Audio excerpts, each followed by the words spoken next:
kind of happened a little bit was when we adjust the privacy settings of the content of this, it alters the way that you get access. I'm trying to get it figured out because ultimately what will happen is that there will be a controlled password gateway to this programming. That's where your email address comes into play. The reason you haven't gotten one back from me is because we haven't figured out how to control the privacy settings, still allowing you to actually see what's going on here on our YouTube channel. As soon as we do that, then I'll verify your emails as well and then send those to you. It'll be an active type of a thing where there will be some work required on your part, basically answering some questions and going on and subscribing and all this other stuff. So that'll be one of the things that you guys are going to have to do. Just letting you know. Hang on here. Let me do this. Let me shut this off. I thought that was on. It is on. I don't know. That may have been my phone. Yes, it was. I thought it was my watch. Okay. So just know that that's coming. We rewired from an electrical standpoint all of the stuff upstairs in the studio thing in the house before Christmas, and then we had people in, and I just didn't get anything done that I thought I was going to get done. But I will be here for about 3 weeks getting some stuff done here also. Another thing, just to kind of let you guys know, the Aero Build program on the airplane that we have in the bus barn. Kids in 8th grade will have the opportunity to work with us to build this airplane. We're going to be scheduling a series of meetings starting next week. And as we do that, we'll be talking about how that's going to work schedule-wise, kind of what our timeline looks like it might be, etc. So just keep that on your radar as well. Sullivan. About the Aero Build, my mom has been trying to get information about it for some time now, and she hasn't gotten a very clear picture of it. She's read this giant project that's supposed to be appropriate for the thing that you have to bring in, to approve yourself of the thing. I don't really know what she told me either, because she barely knew what was going on. So my mom asked me to ask you about what exactly is Aero Build about. There'll be two things. One,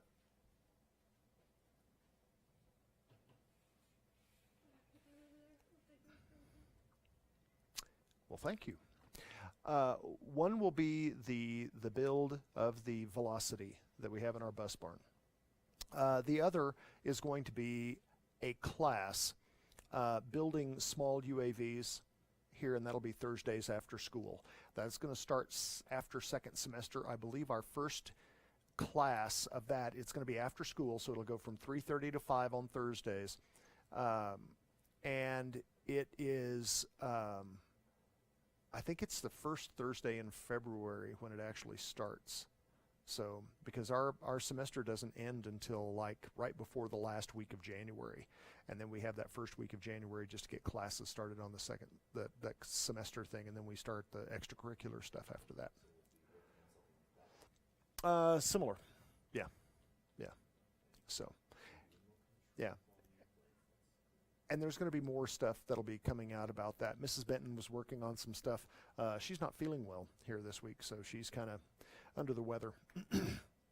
But that's going to be that'll be kind of one of the things that'll be coming up here as well. In addition to that, discovery flights that we have here for our airplanes, for you guys to actually get up and really do a little flying. It's basically your first lesson.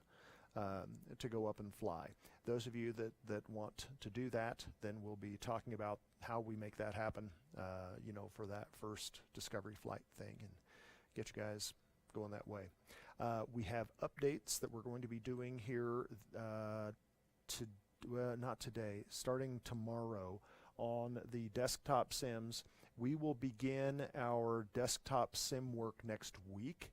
I'm actually going to Austin, Texas on Thursday And I'll be with the folks at Redbird all day on Friday, and there will be several things that we're going to be doing there just to kind of make the simulator stuff here a little bit different than it's been in the past, a little bit more robust, and a little bit more accessible, and different things that you guys will be able to do. We have to kind of do that because we have a group of guys here that, you know, has done a lot, you know, even instrument flying, and then we have a group that never touched it. So, you know, we have to have things that work for everybody. So there will be things that we'll be doing there as well.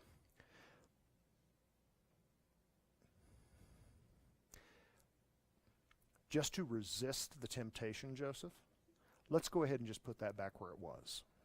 Yeah. So that's a, you know, a little bit of an update. We're going to go ahead and start up again here on instruments. If you turn in your hymnals here to chapter 8, page 12.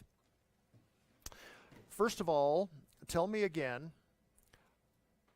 what 3 categories of instrumentation there are. Take a look at your notes.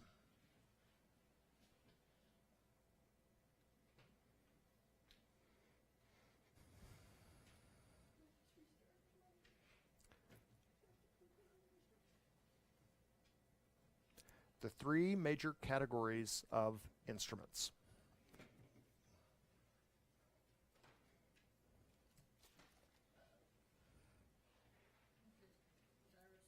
Gyroscopic is one. Good. What do we call that? They are pressure instruments, but there's another name for it.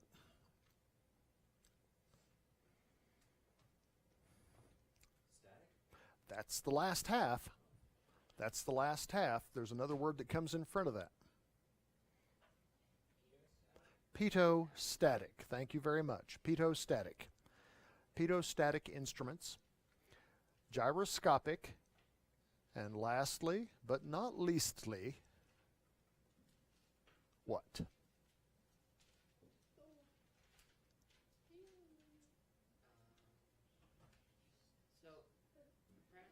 Solomon. Magnetic. Well done, lad. Chapter links on it. It says crank on it.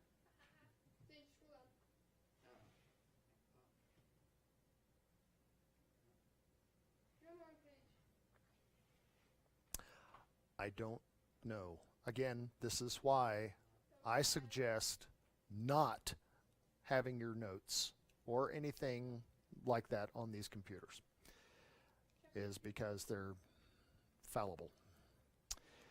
So, pitot-static, gyroscopic, and magnetic. We covered which group? Pitot-static. What 3 instruments are the pitot-static instruments? Say that again, Anders. Airspeed indicator. We say that one first because of the fact it is connected directly to what? The pitot tube. Okay? So that's the airspeed indicator. Okay, next, Joseph. Vertical speed indicator, which what gives us what kind of information? Your speed going like up and down, like 3,000 feet per minute. The rate. So it's a ratio. Something per something else. So it's a rate. So it gives you your rate of ascent or descent, right? Vertical speed. Okay. What's the third one, Elijah? Okay. Altimeter. What does that do for us? Okay. What altitude on what type of scale? Solomon? Never mind. Elijah? Feet. Okay. Feet. But we know there are 4 different types of altitudes. What is it? Indicated altitude, true altitude, pressure altitude, and density altitude. Okay. Which one of those are we talking about? Which one of those is mean sea level?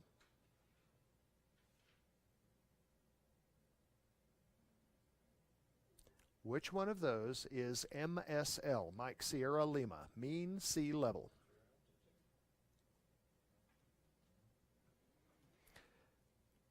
We have MSL. We have AGL. What is AGL? Sounds like we need to do Above ground level. AGL, above ground level. Whoops. Sorry about that.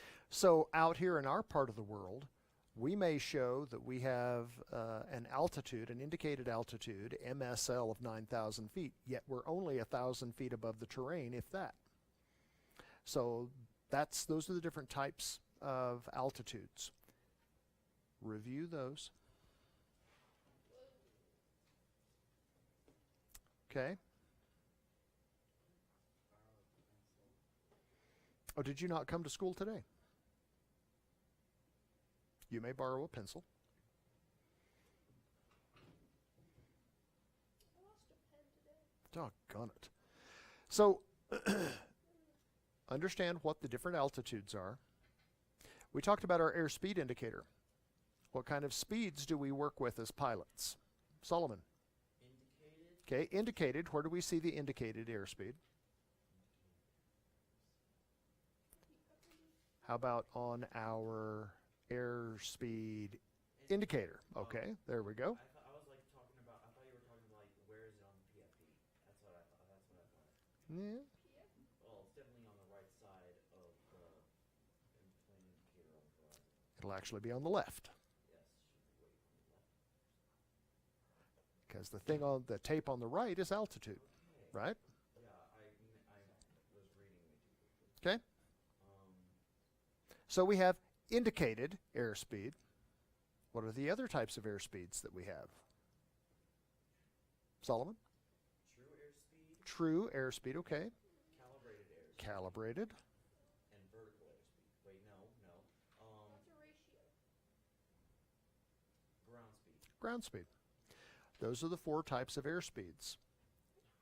Review those. Know what they are. All right? Is there also equivalent airspeed?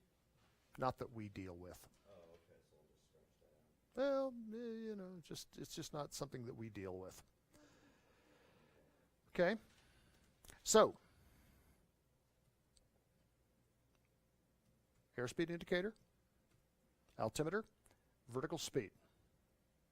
So when we look at those, and we look at these on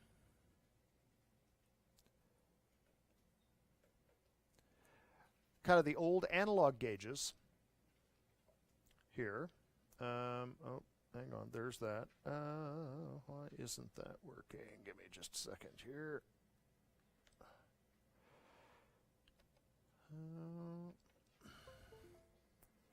Hang on here.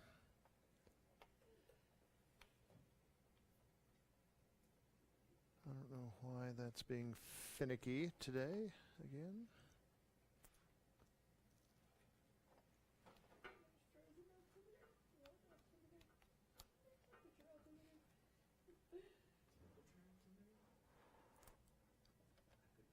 Okay, there we go. So when we look at the analog gauges, what gauges from left to right are we looking at here?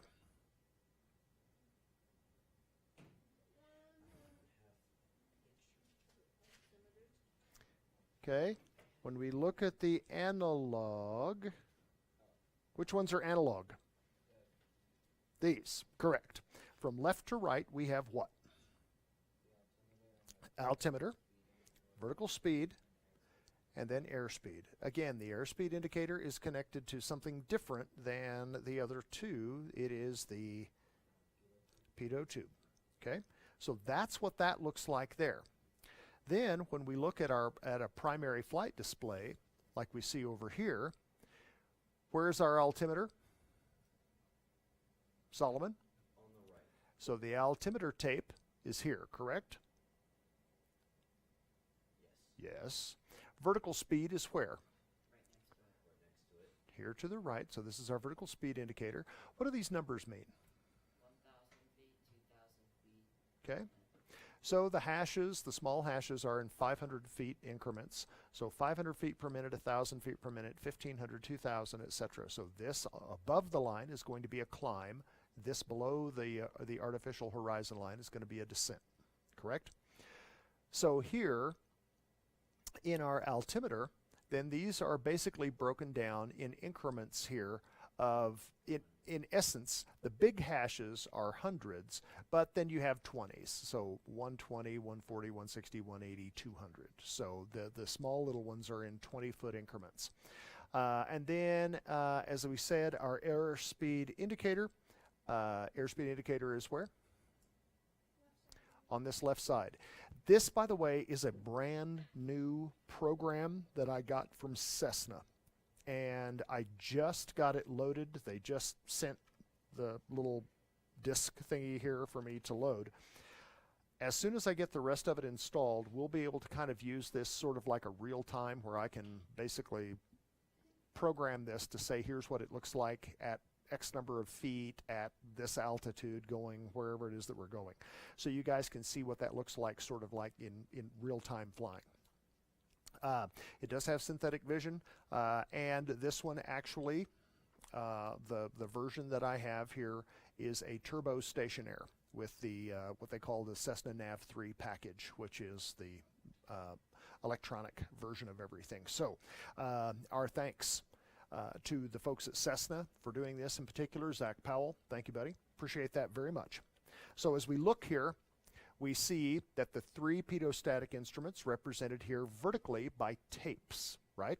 Now you'll notice here the numbers. So we have 30, 40, 50. This represents what? Knots. Nautical miles per hour, indicated airspeed. Okay? Why do you think this red exists here? It's your stall speed. So you're telling me that this entire range is a stall speed? Could be. It could be. But that's definitely an area where you notice that you're in this part of the airspeed tape. You better be doing it on purpose. Okay? The white, that kind of gets into that range here. The bottom of the white arc gives us the stall speed here of the full flaps. So on this particular airplane, full flap stall speed, you can see right here it shows us about 47 knots.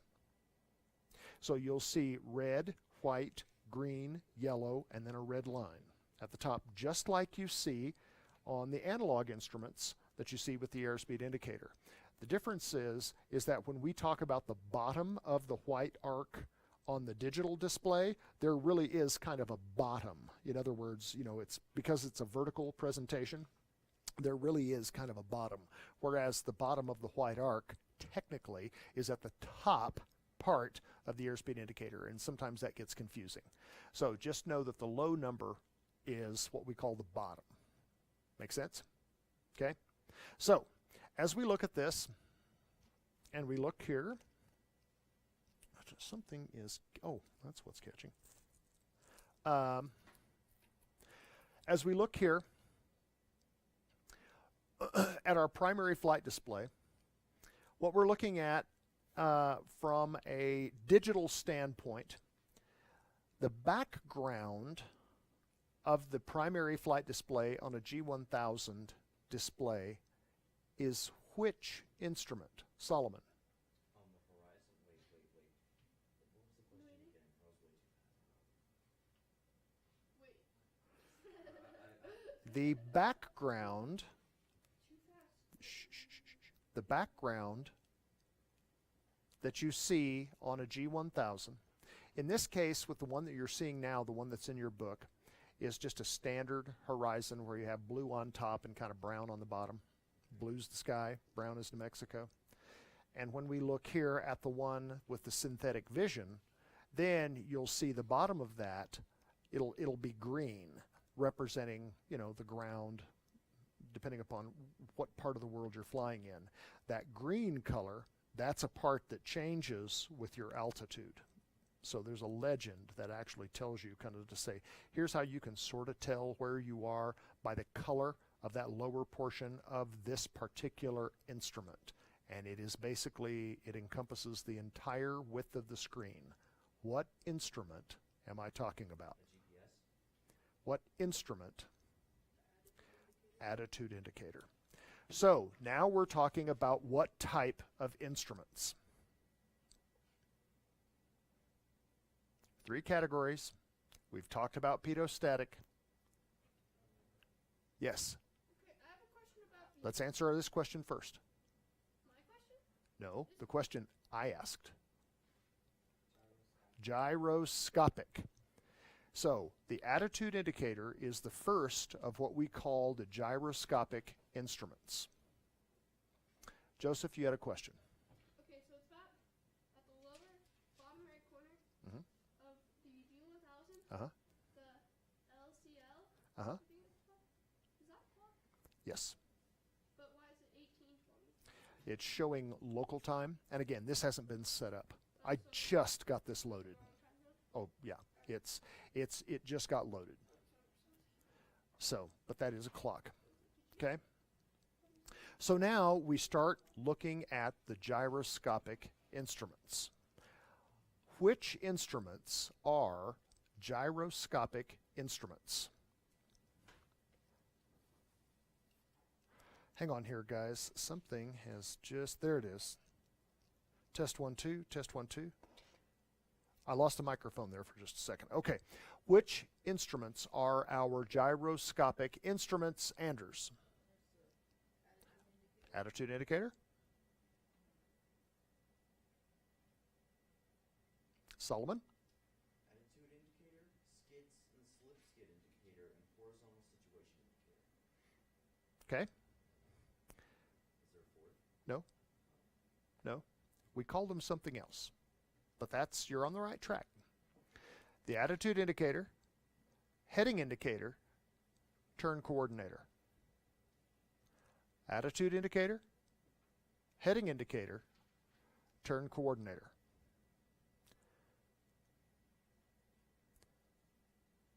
Just a little bit of information on kind of the differences with what Solomon was just talking about there. The turn slip indicator is an old-fashioned way of saying turn coordinator. So it's not incorrect. It's just what we used to call it. And in some cases, they can be different with analog instrumentation, but it is, with the G1000, it is a turn coordinator.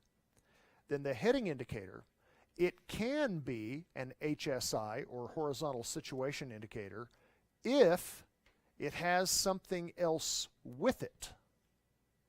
So what would a heading indicator have to have in addition to just pointing out your heading for it to become a horizontal situation indicator, like you see over here on our G1000? What would it have to have? First of all, where is it? Is this it? Yeah. Okay. So here we see the heading indicator. The heading indicator, we have 360 degrees that we can choose from to fly a particular heading. All right. We also have some other stuff kind of going on this. For instance, what's happening here? Your course is telling you where you need to be heading, and the little line in the middle moves if you're off course, and you Okay. gotta, follow it and get back on. Good. So this gives us information with regard to navigation, right? So it can be a GPS, like you see here with this magenta line. It can be a VOR, and we'll talk about what a VOR is later, but that's a radio-based navigation unit. Well, parts of a VOR can be a waypoint, but a VOR is a little different. And then you have 2 different types of VORs. So for your heading indicator to be a horizontal situation indicator, or HSI, it must also include navigation information. Otherwise, you can have a heading indicator that just gives you your heading. But for it to offer navigation assistance, you would then call it an HSI. This is certainly an HSI. All right? So, attitude indicator, heading indicator, turn coordinator. So those are the 3. Now, as we talk about gyroscopic instruments, and I'm not sure why I keep losing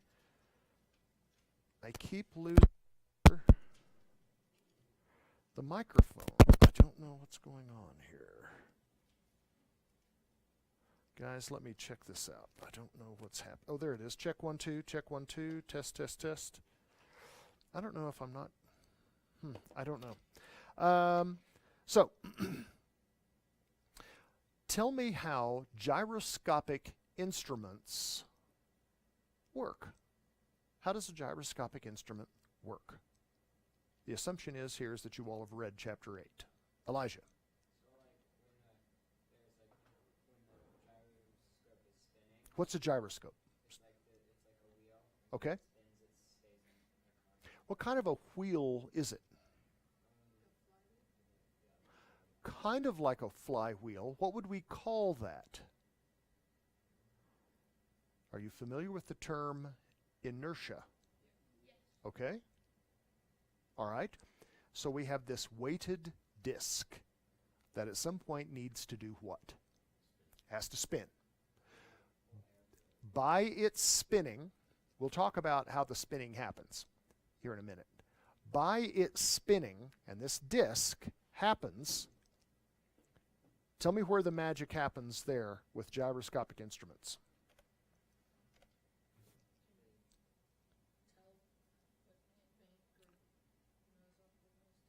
Okay.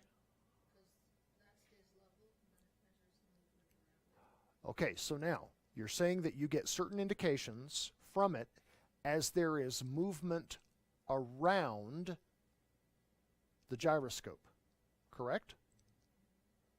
How can that happen? How does that work?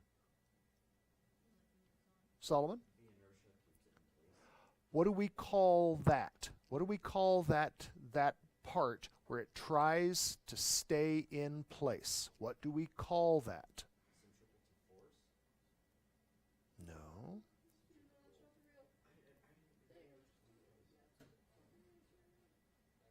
What do we call it?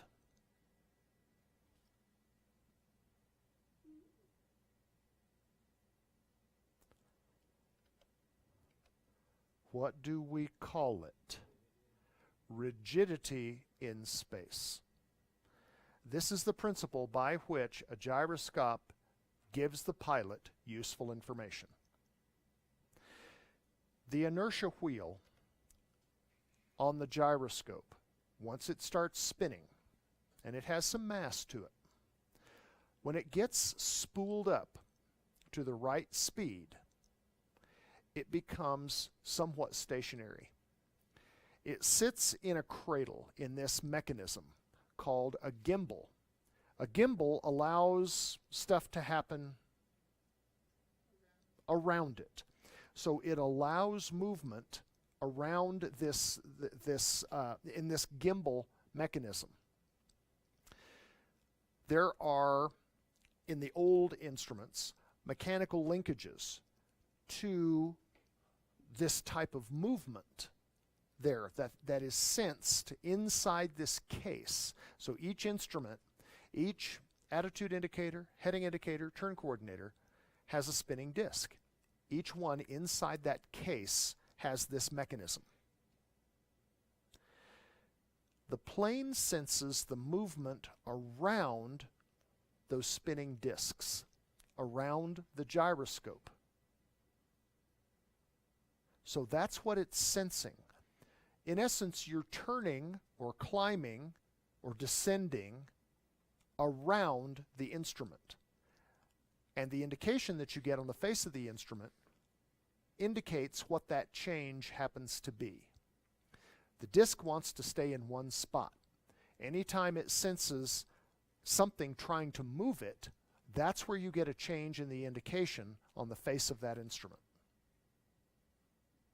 Now, what keeps that disc spinning? A vacuum pump. How does that work?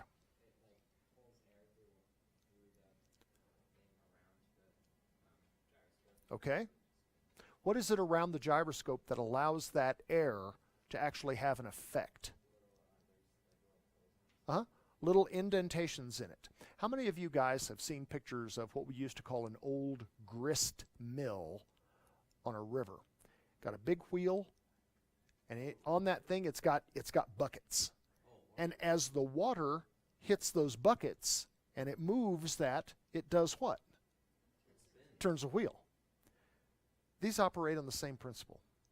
But the fluid medium is not water, it's air. And that air, there's a little teeny tiny little nozzle that blows across the edge of that gyroscope that hits those little buckets that spins that wheel. They also do them now electronically, where that wheel is spooled up electronically. So we don't have vacuum pumps anymore the way that we used to. Vacuum pumps were prone to fail. So let's think about this. Let's say you lose a vacuum pump. What can fail instrument-wise on your airplane? You could What tell if you were skidding. what instruments? Oh, the attitude indicator, heading indicator, and the turn coordinator. Correct. You could lose all three gyroscopic instruments. Imagine being in the clouds and not being able to tell which way is up. That could be bad. Right? Elijah. Why did they decide when making gyroscope and then making the thing to use a vacuum pump over like an air compressor? Did they choose one over the other? Well, an air compressor.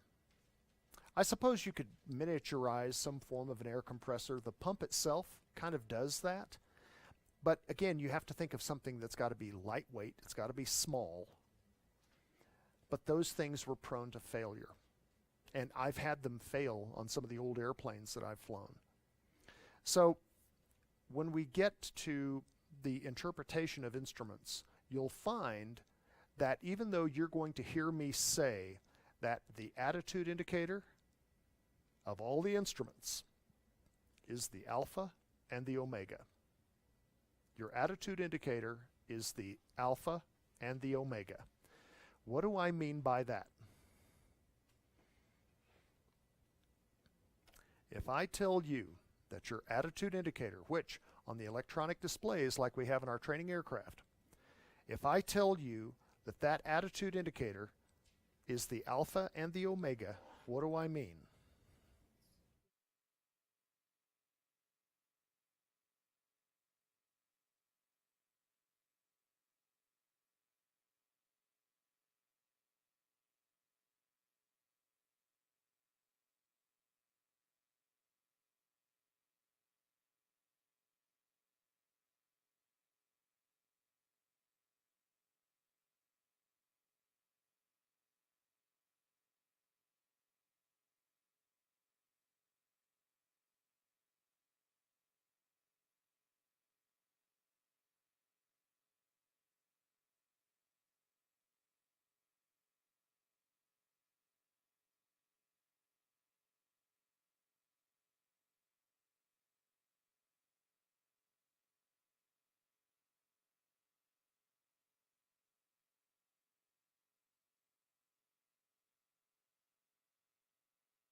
Check 1 2. Test 1 2.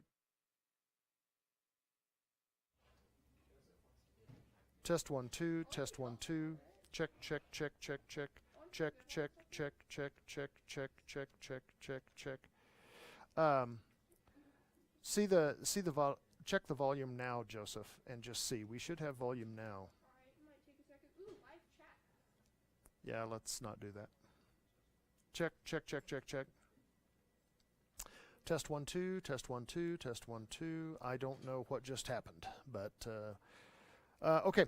So getting back to this, guys. What do I mean by the attitude indicator, which is, again, the back... Turn that off. The background of the G1000. What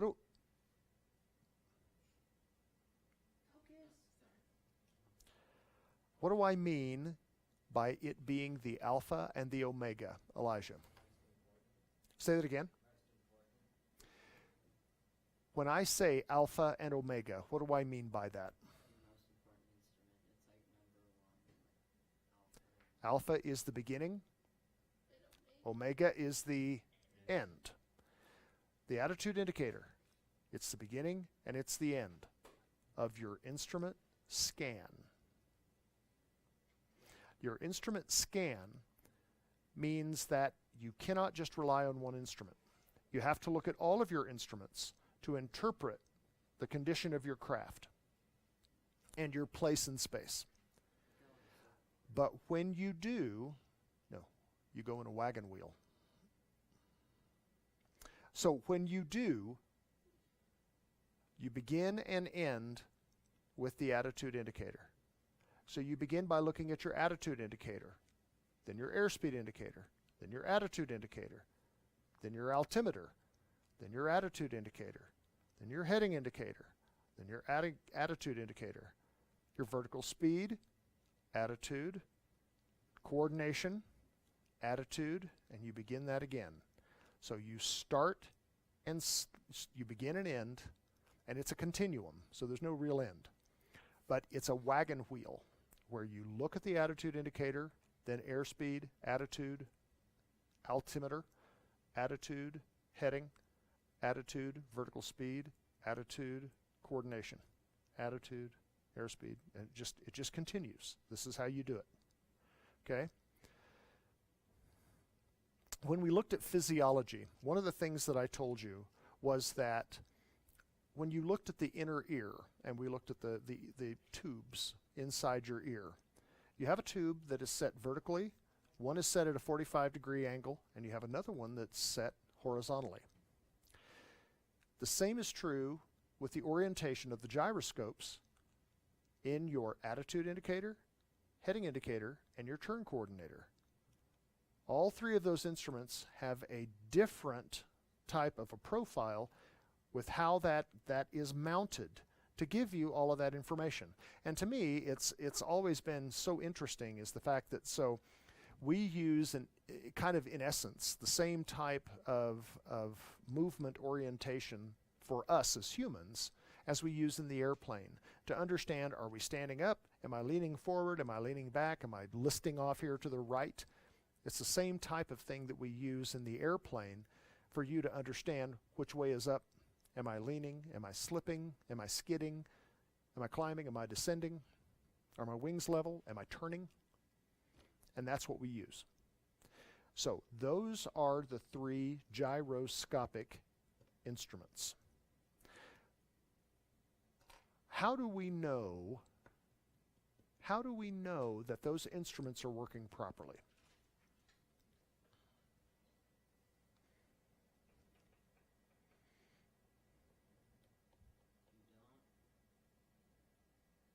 Would you fly an airplane that you had no idea if the instruments were responding appropriately? Okay, so you would think then that we do have a way to know if they're working properly. How do we know if they're working properly? Test. What kind of test?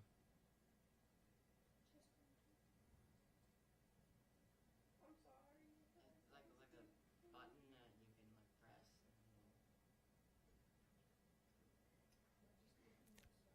Say that again.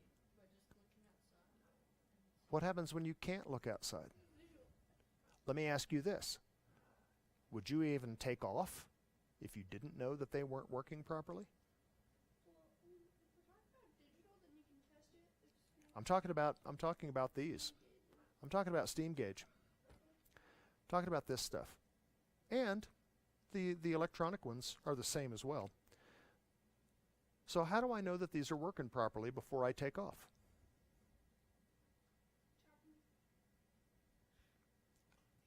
Bang on them? Maybe not. They all read 0. If you're at Aspen and you're like, I mean, technically, when you're sitting still, they shouldn't be moving, right? But then at some point, you have to get from the place where you started your engine to where you can take off, right?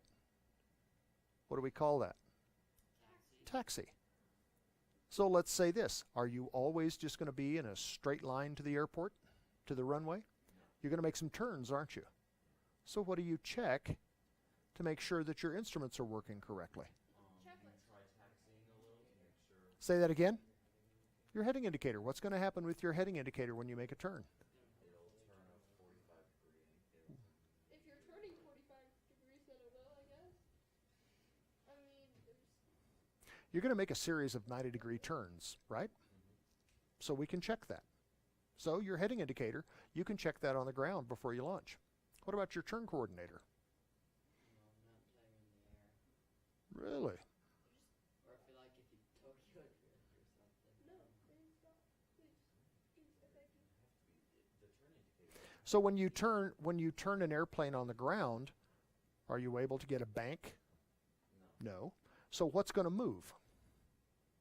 What's going to move on your turn indicator? Oh, the little bead? The little ball. Okay? This little inclinometer. Okay?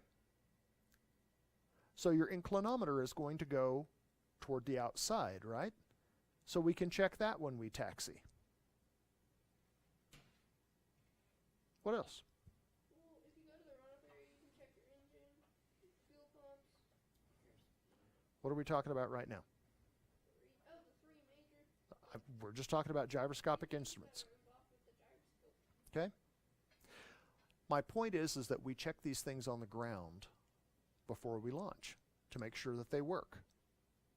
So your turn coordinator, your heading indicator, we want to see that turn in a commensurate fashion to the turns that we're making. And we also want to make sure that if we're taxiing to the south, that we get what kind of an indication on your heading indicator? That you're going south.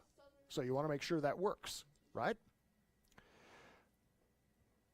So what about your attitude indicator? What's going to happen there? If you go up a bump, like if you go up a bump, you test to see if it goes up and down, right? Possibly. Pump speed bumps. Yeah, like put some speed bumps on You're it. going too fast. Speed bumps all the way down the runway. Yeah. Don't go too fast.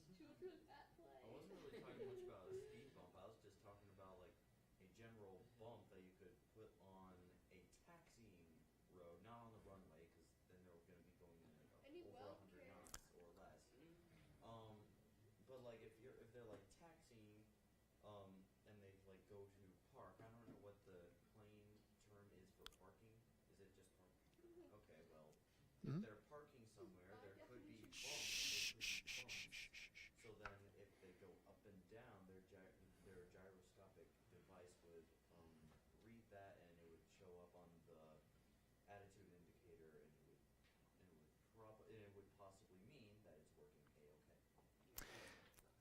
On the old analog style of attitude indicators, you do have a way of repositioning the little miniature airplane horizontal with the artificial horizon on the attitude indicator.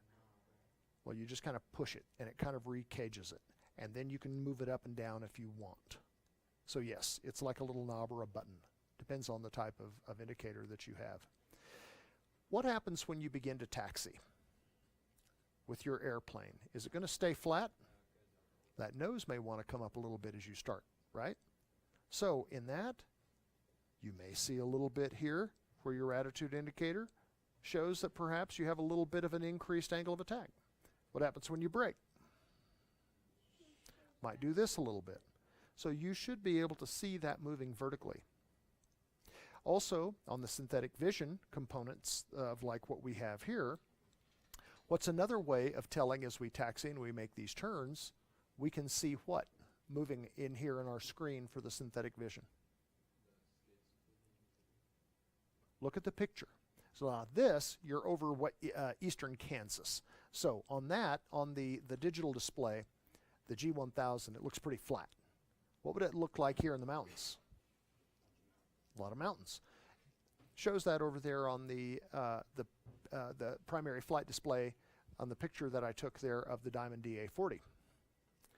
So you'll see those mountains kind of move around there as well, right? So that's another way to tell, is this working correctly? Traffic. You may be able to see traffic moving around on this screen here as well. So there's a lot of ways for us to check our instrumentation before we launch.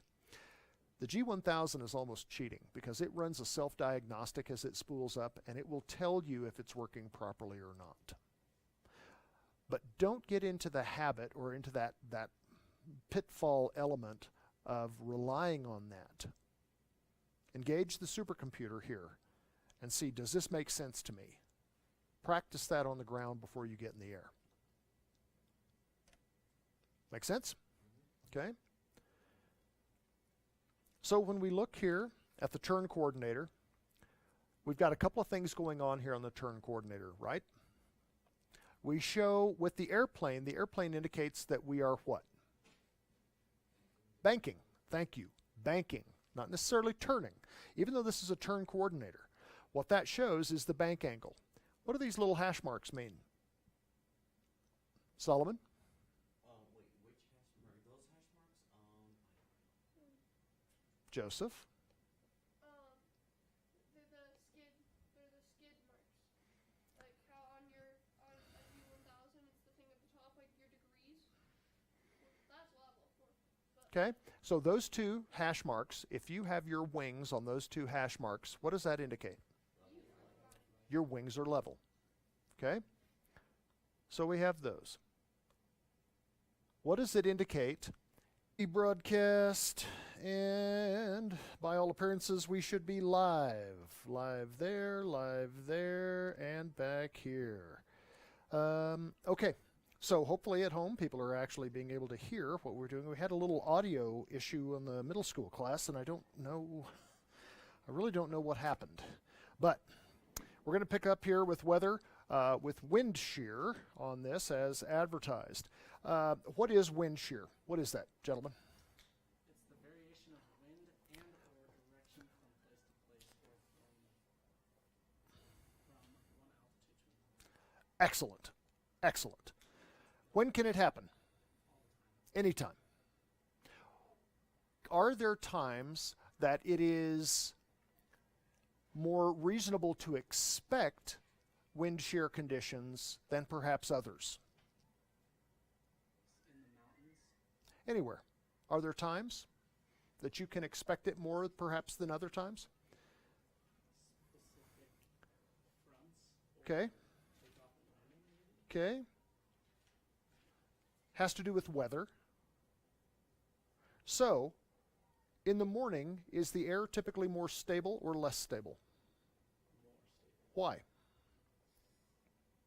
do not know. Has to do with temperature. Temperature is a little bit more even, and it's not until the sun comes out and does what that changes. Heats the ground. When it heats the ground, now the temperature warms up. What happens to the air? Starts to rise. Convection, right? So when that happens, now you start getting periods now where when you're flying and you hit this air that's rising, it can get a little lumpy. Okay? As it gets a little lumpy, the atmosphere becomes a little less stable, then the chances of wind shear starts to go up. Around a high pressure system, chances are things are going to be pretty stable anyway. But if you're flying in and around a low pressure system, you might expect a little more turbulence and therefore a little bit more wind shear. Flying through a temperature inversion, you should always expect wind shear. Flying through or flying over or crossing a line of a strong front, you know that you're going to get a temperature change and a change in the wind direction, so you should expect it then. And anytime there is thunderstorm activity, you should always expect that to happen there. Also, anytime the winds are greater than 25 knots over the ridges, you should also expect wind shear in certain isolated locations, because that stuff can just come out of anywhere. All right? So these are some of the areas here that we can see. And again, as Cooper deftly read there for us, that's where they can happen. The big thing, guys, is understanding it can happen anywhere, anytime. Wind shear on approach. Let me ask you a question. Those of you that have gone through the training on the desktop sims, why is it that I am such a zealot about keeping your hand on the throttle anytime you are at or below 500 feet AGL?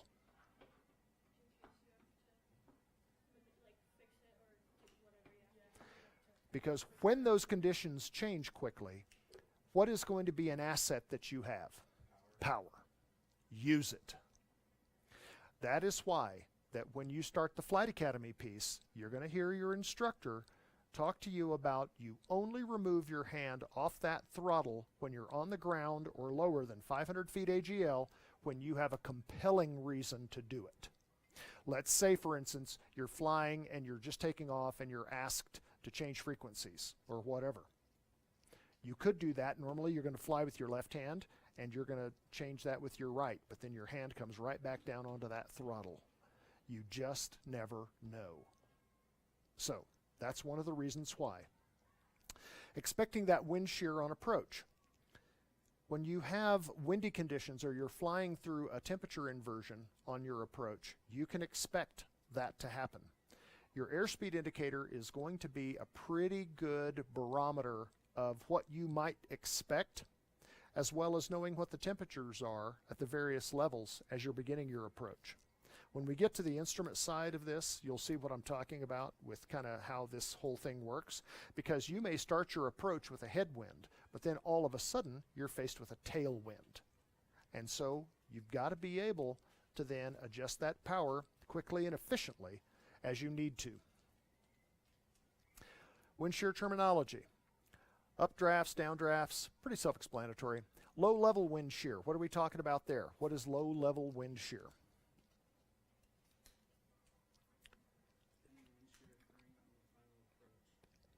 Anytime we're near the ground, typically 3,000 feet AGL or lower, that's low-level wind shear. You may hear that reported on the ATIS when you're landing somewhere. You may hear that. Now, does that mean you can't land? It just means you got to be cautious. You've got to be ready. Remember this. The only time that a go-around is the wrong decision is if you're out of gas or on fire. Okay? A go-around is never the wrong decision unless you're out of gas or on fire. Okay? So that always keep that in your quiver of things to do. Okay? Effects of wind shear on an aircraft. What do we think those things can be?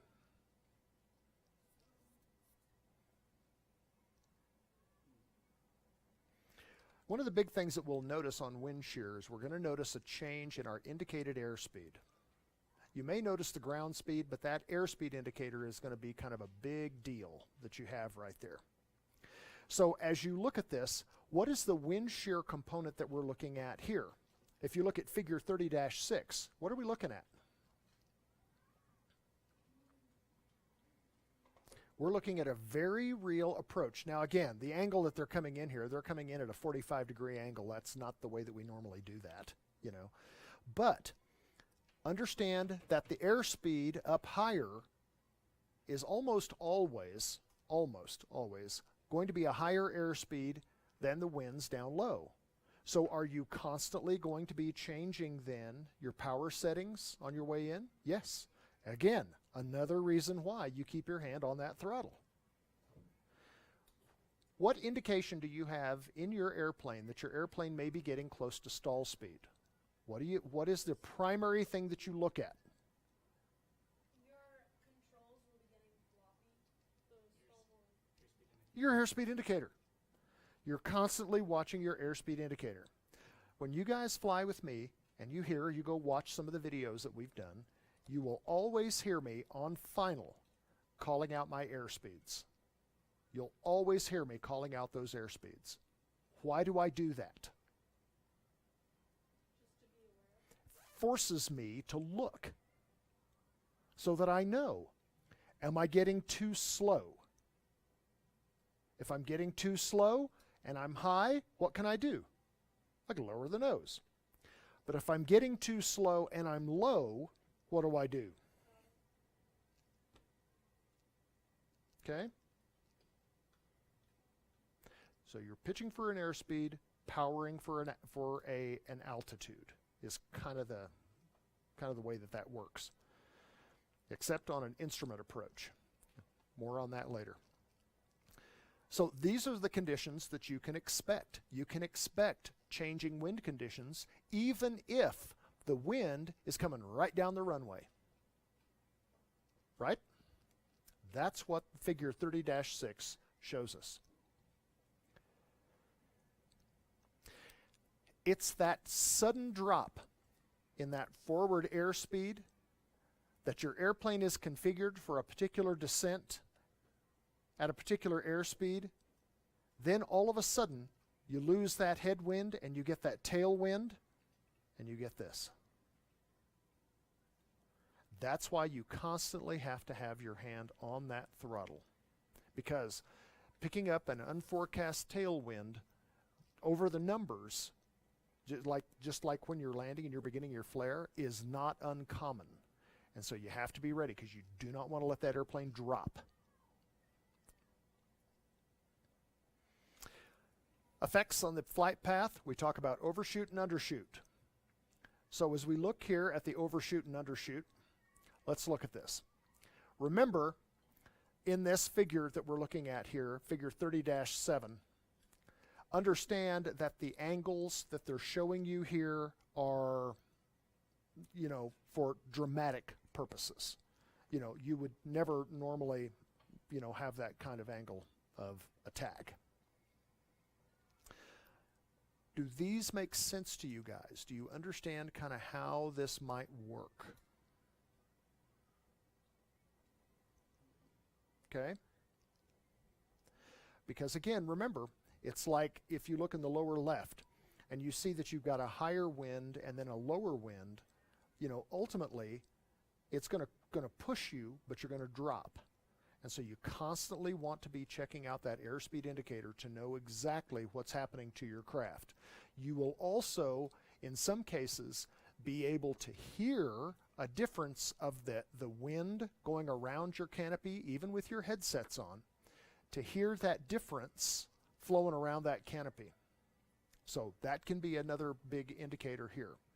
The downdraft here, you can be all set up, and then the next thing you know, you're way, way low. Or you get that big updraft, the next thing you know, you're too high.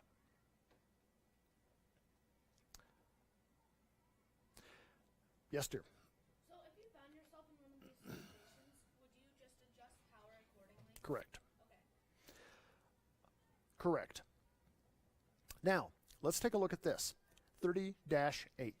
If we look at figure 30-8, one of the things that we see here is that this is an actual, that stereotypical wind shear where you have winds coming out of opposite directions at a very thin altitude band.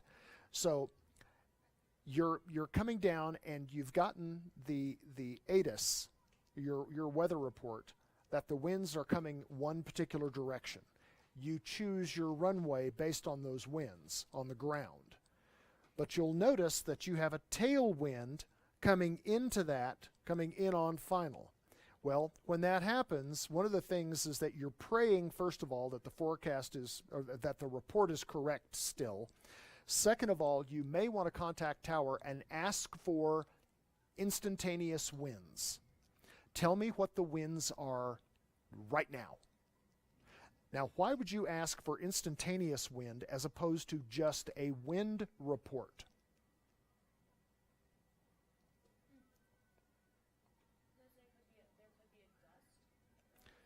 Possibly. Would they give you like the old report, but if you said instantaneous report, they would give you what it said?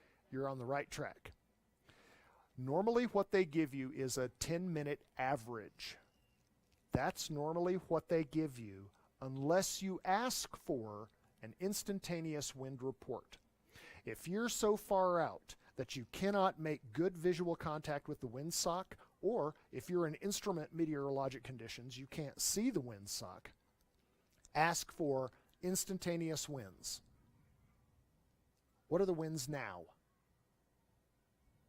Because in that way, they'll still tell you if they're in the direction that you need those winds to be, so that you have some form of a headwind in order for you to land. Because that'll pucker you up pretty good. If you notice that you're on a 3-mile final and you're thinking, holy crap, you know, I've got a 40-knot tailwind. What are the winds on the ground? Well, if the winds on the ground are a 5-knot headwind, guess what's about to happen? Somewhere between here and here, you're going to get that wind shear, and you're going to fly through that zone, and you better be ready. Okay?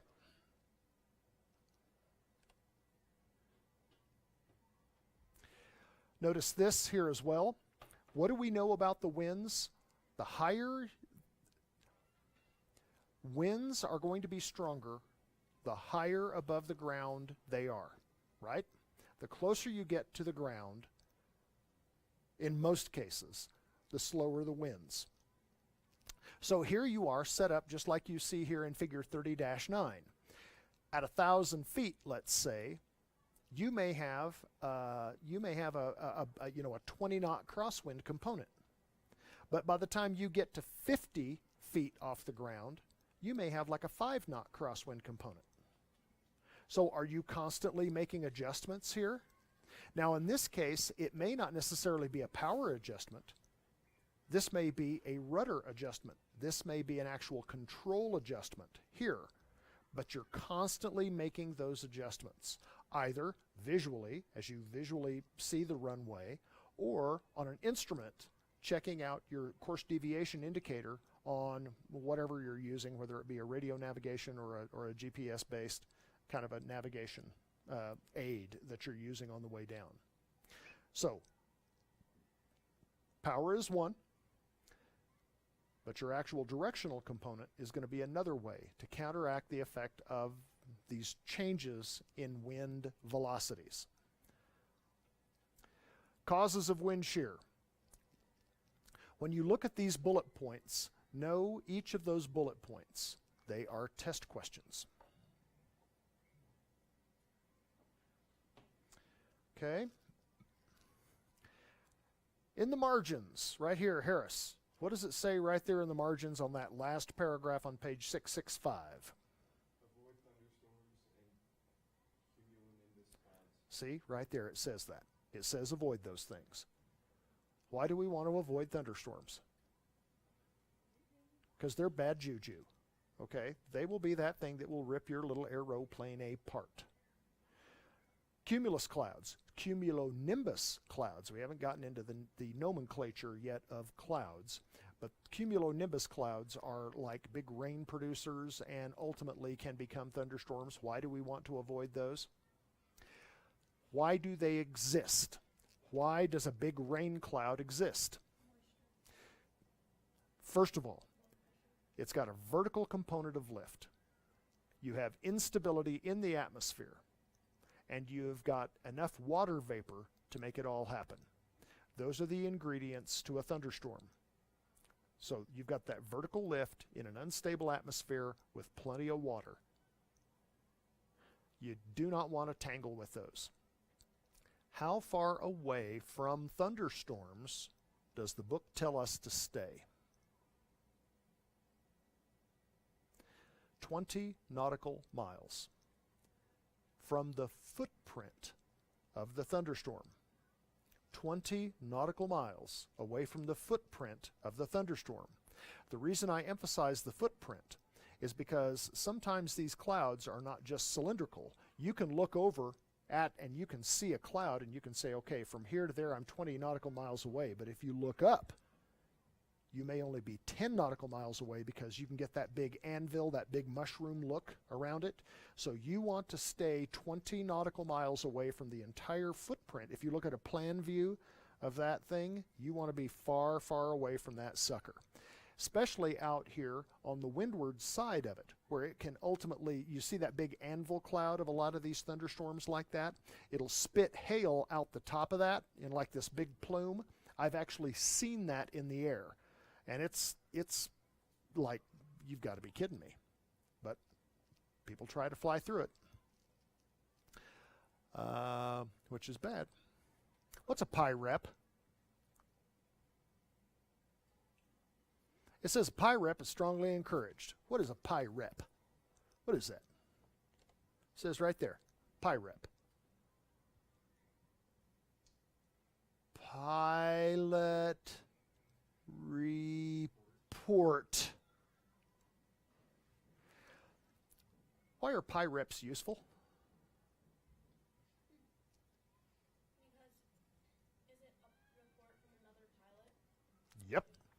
I think it could be useful because they already flew through that condition. Here's what I just saw. Here's what's happening to me right now. Like I just landed 5 minutes ago. Be aware of this. I know what's forecast. I'm up here right now. I'm at 10,000 feet. I'm over this particular landmark. Here's what's happening to my aircraft right now. That's pretty useful, right? Pi reps, when you're flying, are some of the most valuable pieces of information that you can get as a pilot. Everything else is going to be a forecast. Everything else is going to be a guess. Give me an observation. I'll take that every time. Okay? Let's take a look here. Oh my goodness. What could possibly happen here flying underneath the base of a cumulonimbus cloud on approach? What could possibly go wrong?